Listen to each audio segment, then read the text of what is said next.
Insurance plan money back plan के बारे में बताने वाला हूँ, जिसका प्लान नंबर है 920। तो ये एक ऐसा इंश्योरेंस प्लान है जिसमें आपको पॉलिसी के दौरान कुछ पैसे मिलते रहते हैं। साथ ही साथ जब आपकी पॉलिसी खत्म होती है तो उस समय भी आपको मैच्योरिटी का अमाउंट मिल जाता है।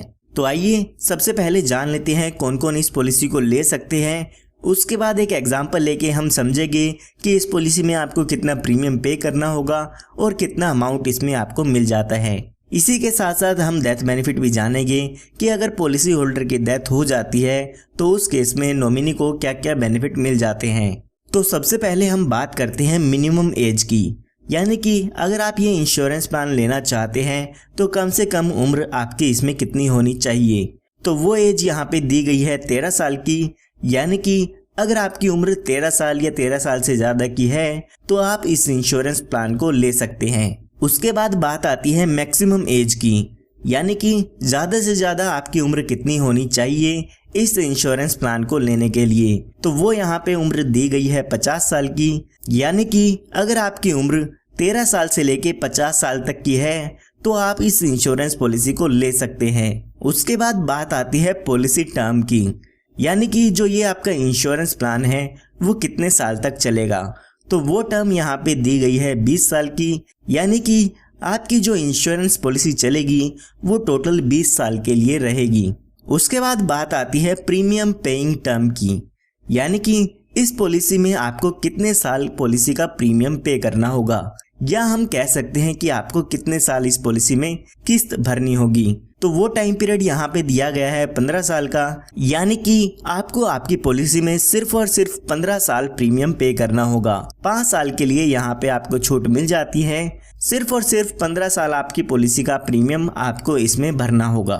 उसके बाद हम बात करते हैं सम एश्योर्ड की, यानी कि कम से कम बीमा आप इसमें कितने रुपए का ले सकते हैं। तो वो अमाउंट यहाँ पे दिया गया है 1 लाख रुपए का। 1 लाख रुपए का बीमा आप कम से कम इसमें ले सकते हैं। 1 लाख रुपए का मतलब ये नहीं है कि आपको इसमें 1 लाख रुपए देने होंगे। इसके बेसिस पे जो भी आपका पॉलिसी का प्रीमियम है, मैच्योरिटी है, डेथ बेनिफिट है, वो सब कैलकुलेट किए जाते हैं। उसके बाद बात करते हैं मैक्सिमम सम एश्योर्ड की, यानी कि ज्यादा से ज्यादा बीमा आप इसमें कितने रुपए का ले सकते हैं। तो यहाँ पर कोई भी लिमिट नहीं दी गई है, जितने रुपए का भी आप इसमें बीमा लेना चाहते हैं वो ले सकते हैं। हालांकि ये आपकी इनकम पे डिपेंड करता है कि आपकी इनकम प्रूफ के अकॉर्डिंग LIC इसमें आपको कितना ज्यादा से ज्यादा बीमा आपको देती है। तो आइए अब इस इंश्योरेंस प्लान को एक एग्जाम्पल लेके समझते हैं। एग्जाम्पल समझने के लिए मान लेते हैं जो आपकी एज है वो 30 साल की है और आप इसमें 10 लाख रुपए का बीमा इसमें लेना चाहते हैं। तो यहाँ पर अगर हम पॉलिसी टर्म की बात करें तो हमने देखा था ये जो इंश्योरेंस प्लान है वो 20 साल के लिए है। और अगर हम बात करते हैं प्रीमियम पेइंग टर्म की तो 15 साल यहाँ पे आपको अपनी पॉलिसी में प्रीमियम की पेमेंट करनी होगी। तो यहाँ पर जो अभी आपकी एज है वो 30 साल हो चुकी है और यहाँ पर आने वाले 15 साल यहाँ पे आपको अपनी पॉलिसी में प्रीमियम की पेमेंट करनी होगी। तो यहाँ पर हम प्रीमियम की कैलकुलेशन देखते हैं तो पहले साल आपको लगभग 77,871 रुपए पे करने होंगे। उसके बाद बाकी के बचे सालों में आपको लगभग 76,195 रुपए हर साल पे करने होंगे। तो यहाँ पर जब तक आपकी उम्र 45 साल की होगी तब तक यहाँ पे आपको पॉलिसी के प्रीमियम की पेमेंट करनी होगी। उसके बाद बाकी के बचे 5 साल यहाँ पर आपको कोई भी प्रीमियम पे नहीं करना है। जब आपके यहाँ पे 50 साल पूरे हो जाते हैं तो यहाँ पर आपकी पॉलिसी खत्म हो जाती है, यानी कि इस पॉलिसी की मैच्योरिटी हो जाती है। आइए अब बात करते हैं कि इसमें आपको कितना अमाउंट मिल जाता है। तो यहाँ पर ये एक मनी बैक पॉलिसी है, तो आपको पॉलिसी के दौरान यहाँ पे कुछ मनी बैक मिलता है। तो यहाँ पर आपको हर 5 साल में आपके सम एश्योर्ड का 20% अमाउंट दिया जाता है। तो आपके जब पॉलिसी के 5 साल खत्म हो जाएंगे, यानी कि जब आपकी उम्र 35 साल की हो जाएगी, तो उस समय आपको यहाँ पर 10 लाख रुपए का 20% अमाउंट मिलेगा, जो कि 2 लाख रुपए होता है। उसके बाद जब आपकी पॉलिसी के 10 साल हो जाएंगे तो यहाँ पे 2 लाख रुपए मिलेंगे।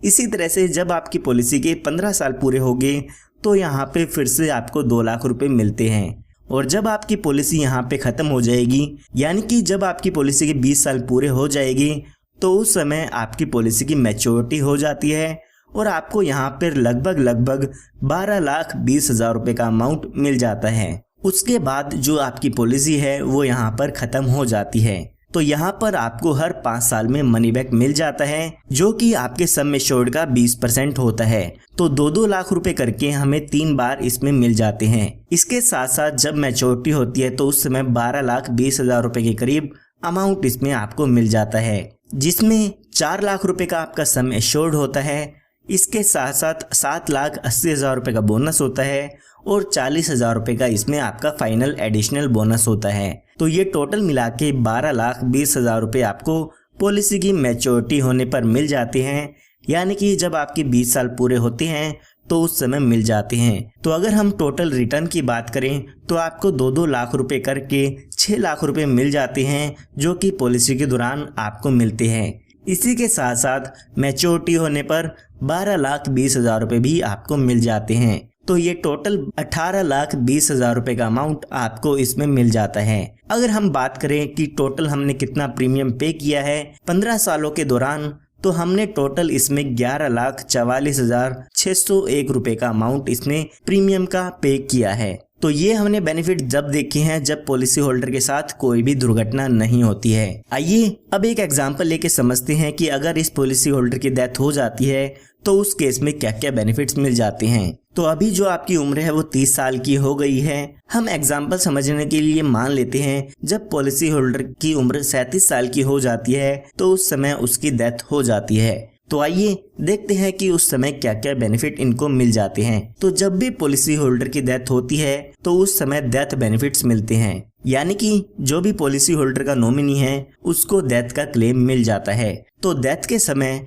यहाँ पर जो भी आपका सम एश्योर्ड होता है उसका 125% मिलता है। साथ ही जितने साल भी आपकी पॉलिसी चली है उसका बोनस अमाउंट दिया जाता है और फाइनल एडिशनल बोनस दिया जाता है। तो हमारे एग्जाम्पल में समझें तो 37 साल की एज में अगर उनकी डेथ होती है तो यहाँ पर हमारे सम एश्योर्ड का 125% हम देखते हैं तो 12,50,000 रुपए का अमाउंट सम एश्योर्ड का मिलता है। इसी के साथ साथ लगभग 3,12,000 रुपए का बोनस यहाँ पे मिल जाता है। तो ये टोटल मिला के 15,62,000 रुपए का अमाउंट इसमें डेथ बेनिफिट पर मिल जाता है। इसी तरह से अगर आपकी पॉलिसी होल्डर की डेथ 15 साल बाद होती है तो यहाँ पर 15 साल का बोनस मिलेगा।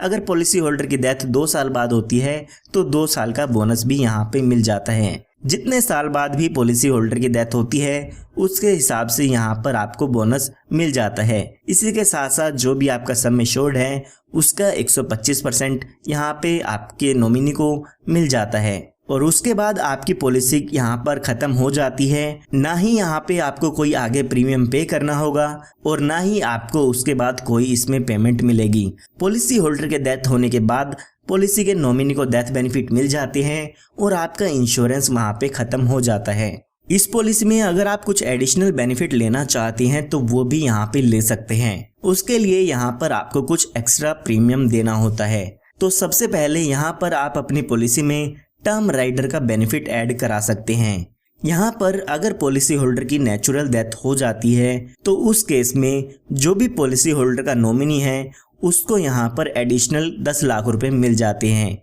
यानी कि जो डेथ बेनिफिट मैंने आपको बताए हैं वो तो मिलेंगे ही मिलेंगे, साथ में टर्म राइडर के 10 लाख रुपए का अमाउंट और आपके नॉमिनी को मिल जाता है। ये बेनिफिट आपको अपनी पॉलिसी में अलग से ऐड कराना होता है। इसके लिए आपको कुछ एक्स्ट्रा प्रीमियम देना होगा। इसके साथ साथ यहाँ पे आप एक दूसरा बेनिफिट भी ऐड करा सकते हैं जो कि है एक्सीडेंटल डेथ बेनिफिट राइडर। यहाँ पर अगर आपके पॉलिसी होल्डर की डेथ एक्सीडेंट के कारण होती है तो यहाँ पर आपके पॉलिसी होल्डर के नॉमिनी को एडिशनल 10 लाख रुपए मिलते हैं जो कि एक्सीडेंटल डेथ का क्लेम होता है। यानी कि जो बेनिफिट मैंने आपको डेथ बेनिफिट के बताए हैं वो तो मिलेंगे ही मिलेंगे, साथ में एक्सीडेंटल डेथ बेनिफिट के 10 लाख रुपए और मिल जाते हैं। तो आप ये बेनिफिट अपनी पॉलिसी में ऐड कराना चाहते हैं तो आप इन बेनिफिट्स को ऐड भी करा सकते हैं। LIC यहाँ पर आपको एक ऑप्शन और देती है, वो है सेटलमेंट ऑप्शन। यहाँ पर LIC आपको कहती है कि जो भी आपको पॉलिसी की मैच्योरिटी होने के समय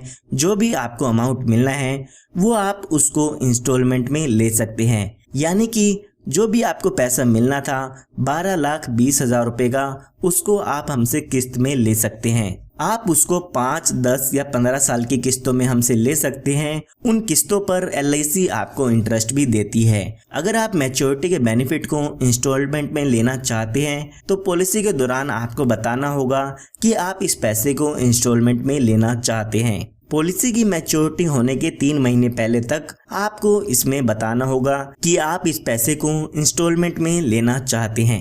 इसी के साथ साथ जो भी डेथ बेनिफिट होते हैं वो भी आप इंस्टॉलमेंट में ले सकते हैं। यानी कि पॉलिसी के दौरान आप LIC को बता सकते हैं कि आपकी डेथ होने के बाद जो भी ये अमाउंट मिलेगा आपके नॉमिनी को वो इंस्टॉलमेंट में मिले या आपको एक साथ मिल जाए। तो यहाँ पर भी आपको डेथ बेनिफिट को लेने के लिए इंस्टॉलमेंट का ऑप्शन मिल जाता है। आइए अब बात करते हैं इसके अदर बेनिफिट्स की कि इसमें और कौन कौन से बेनिफिट आपको पॉलिसी के अंदर मिल जाते हैं। तो यहाँ पर आपको कुछ एडिशनल राइडर्स मिलते हैं। जैसे कि मैंने आपको बताया, इसमें आप टर्म राइडर ले सकते हैं, एक्सीडेंटल बेनिफिट राइडर ले सकते हैं। इसी तरह से आप क्रिटिकल इलनेस राइडर और accidental death and disability benefit का राइडर भी इसमें ले सकते हैं। इसके लिए आपको कुछ एक्स्ट्रा प्रीमियम इसमें देना होगा। उसके बाद आपको पॉलिसी पर लोन की सुविधा मिल जाती है। पॉलिसी शुरू होने के 2 साल बाद आप अपनी पॉलिसी पर लोन भी ले सकते हैं। जो भी लोन का इंटरेस्ट होगा वो आपको LIC को पे करना होता है। उसके बाद बात आती है सरेंडर की। अगर आप अपनी पॉलिसी को बंद कराना चाहते हैं तो पॉलिसी शुरू होने के 2 साल बाद आप अपनी पॉलिसी को बंद करा सकते हैं। जब भी आप अपनी पॉलिसी को बंद कराते हैं उस समय जो भी उस पॉलिसी की सरेंडर वैल्यू होगी वो यहाँ पर आपको मिल जाती है। अगर आप अपनी पॉलिसी को 2 साल से पहले सरेंडर कराते हैं तो उस केस में आपको कोई भी अमाउंट रिटर्न नहीं मिलता है। उसके बाद बात आती है मोड ऑफ पेमेंट की। यहाँ पर LIC आपको 4 पेमेंट के मोड देती है। यानी कि आप अपनी किस्त को हर साल में भर सकते हैं, हर 6 महीने में भर सकते हैं, या आप 3 महीने या हर महीने में भी आप अपनी पॉलिसी की किस्त भर सकते हैं। इन 4 ऑप्शन में से आप कोई भी प्रीमियम का पेमेंट मोड चूज कर सकते हैं। उसके बाद LIC यहाँ पर आपको ग्रेस टाइम पीरियड देती है। यानी कि LIC आपको कुछ एक्स्ट्रा दिन देती है जिसके अंदर आप अपनी पॉलिसी का प्रीमियम पे कर सकते हैं। कई बार ऐसा होता है कि आप अपनी पॉलिसी का प्रीमियम पे करना भूल जाते हैं, तो उस केस में LIC ने आपको कुछ एक्स्ट्रा दिन दिए हैं जिनके अंदर आप अपनी पॉलिसी का प्रीमियम भर सकते हैं। उस टाइम पीरियड के अंदर आपको कोई भी लेट फीस नहीं देनी होगी। तो अगर आपका प्रीमियम पेमेंट मोड मंथली है तो यहाँ पर आपको 15 दिन का ग्रेस टाइम पीरियड मिल जाता है आपकी पॉलिसी की ड्यू डेट से। इसी के साथ साथ अगर आपका मंथली के अलावा और कोई प्रीमियम मोड है जैसे कि ईयरली, हाफ ईयरली या क्वार्टरली, तो यहाँ पर आपको 30 दिन का ग्रेस टाइम पीरियड मिल जाता है। 30 दिन के अंदर अंदर आप बिना किसी लेट फीस पेमेंट के आप अपनी पॉलिसी का प्रीमियम भर सकते हैं। उसके बाद यहाँ पे आपको जो अगला बेनिफिट मिलता है वो मिलता है रिवाइवल का। कई बार ऐसा होता है कि आप टाइम पर पॉलिसी का प्रीमियम पे नहीं कर पाते हैं तो उस समय आपकी पॉलिसी बंद हो जाती है। तो आप पॉलिसी बंद होने के बाद 5 साल के अंदर अंदर आप अपनी पॉलिसी की प्रीमियम की पेमेंट करके उसको फिर से शुरू करा सकते हैं। तो इस वीडियो में हमने LIC के plan number 920 money back plan के बारे में जान लिया है। अगर आपको ये वीडियो पसंद आई हो तो इस वीडियो को लाइक ज़रूर कीजिएगा, और अगर आप ऐसे ही वीडियोस हमारी तरफ से चाहते हैं तो आप हमारे चैनल को सब्सक्राइब कर सकते हैं ताकि फ्री में ऐसे ही लेटेस्ट वीडियोस आप सभी को सबसे पहले मिलती रहे। और ज़्यादा से ज़्यादा इस वीडियो को शेयर कीजिएगा ताकि ज़्यादा से ज़्यादा लोग इस इंश्योरेंस प्लान